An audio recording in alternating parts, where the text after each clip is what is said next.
এটা ভয়ানক ঘটনা যিটো মোৰ লগত ঘটিছিলে। তেতিয়া মই ক্লাছ 5-6 এনেকুৱা কিবা এটা আছিলোঁ, পাহৰিছোঁ, বহুতখিনি সৰু আছিলোঁ।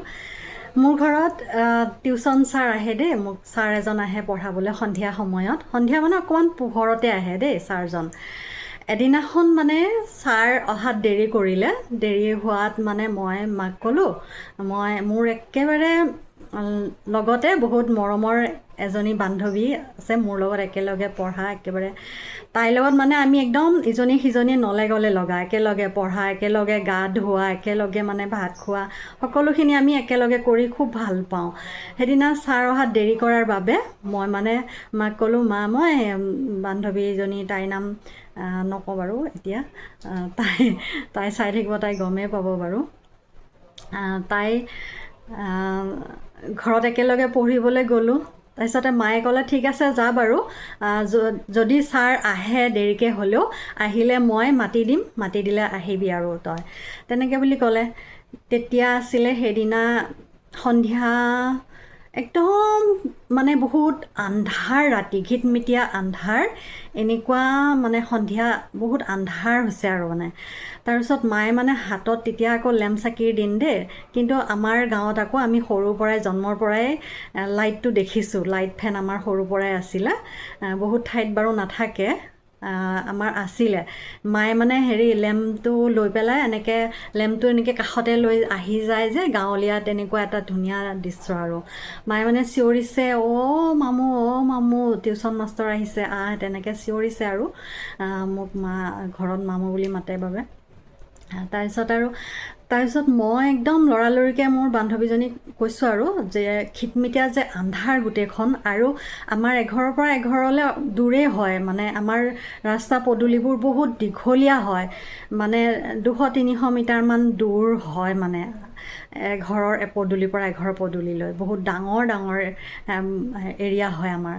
তাৰপাছতে মই আৰু বান্ধৱীজনীক কৈ থৈ দিছোঁ, মৌচুকী তই বাৰাণ্ডাৰ পৰা চাই থাক, মই একে দৌৰে ঘৰলৈ গুচি যাম, ভয়ো লাগে আন্ধাৰ। তাৰপিছত হ'ব, বান্ধৱীজনীয়ে ক'লে হ'ব। বাৰাণ্ডাৰ ধুনীয়াকৈ লাইটো আছে জ্বলি, আৰু চোতালখন বহুত ডাঙৰ, কিন্তু চোতালখনৰ আধালৈকে লাইটৰ পোহৰ, আৰু চোতালখন শেষ হোৱাৰ অলপ পিছতে লাইটৰ পোহৰ নাই, সেইখিনি মানে একদম ঘিটমিটীয়া আন্ধাৰ। মই একদম দৌৰি গৈ একদম যিখিনি আন্ধাৰ আছে সেইখিনিতে মানে এনেকুৱা এটা বস্তু দেখিছোঁ, আজিও মোৰ মনত পৰিলে গাটো নোম শিয়ৰি আহে, কি বস্তু বুলি। মানে গোটেই কাপোৰযোৰ ইমান ধুনীয়া চাফা চিকচিকাই আছে, মানে এযোৰ ধুনীয়া ধুতি, কুৰ্তা, আৰু এডাল বগা লাখুটি, আৰু মূৰত এটা বগা পাগুৰি, আৰু ভৰিত এযোৰ ধুনীয়া বগা জোতা। এনেকুৱা ধুনীয়া, মানে একদম জানো ৰূপৰহে পিন্ধিছে কাপোৰযোৰ, তেনেকৈ জিলিকি আছে মানে।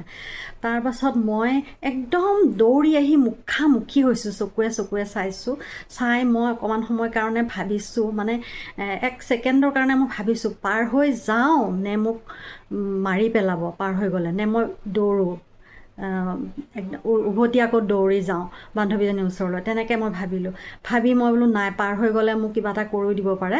গতিকে মই একদম দৌৰত গৈ আকৌ তাইৰ ওচৰত, বান্ধৱীৰ ওচৰত পাইছোঁগৈ। মই কৈছোঁ কি, সেইখিনিতে কিবা এটা ওলাইছে, সেইটো চাচোন বাৰু, তেনেকৈ দেখুৱাই দিছোঁ, সেইটো চাচোন কি ওলাইছে, তেনেকৈ তাইও চাওঁতে মূৰৰ পাগুৰিটো জিলিকি আছিলে। তাৰপিছতে তাইও, দাদা এজন আছিলে কাম কৰাকৈ, তাৰপিছতে দাদাজনৰ নাম আছিলে বিহু।